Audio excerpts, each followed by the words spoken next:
first and foremost, I just would like to get your thoughts on this back and forth between the United States and Ukraine at this stage. Of course, the meeting over the weekend was very important between the two presidents, really. But I would like to understand what information has actually been given to Ukrainian lawmakers about how successful or not was the actual conversation between the two leaders. Hello, we don't have any official information or unofficial for the moment. From what we hear publicly, it was really successful. And the comments of President Trump after this meeting, when he finally put pressure on Putin, when he said that he can go to really serious sanctions against Russia, secondary sanctions, banking sanctions, which he mentioned, it's a good sign, because the only obstacle to peace is Russia and Putin, because he doesn't want peace. We Ukrainians, we want peace as soon as possible. So I hope that now President Trump will put pressure on Putin, and also that he will stop these barbarian attacks against civilians, and that we are close to a really end of hostilities. Oleksiy, I want to get your thoughts on comments from Marco Rubio over the weekend. So let me show you these comments where he's highlighting that the U.S. is reconsidering their position as a mediator.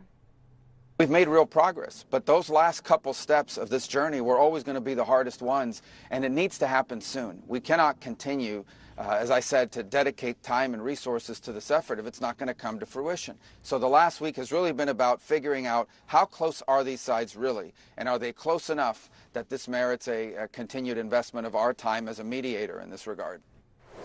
So with the United States reconsidering whether they should continue as a mediator in these peace talks, what is your message to the Trump administration? My message is very clear. Ukraine wants peace, and it is easy to get the deal done. The only thing which is needed is to leverage Russia.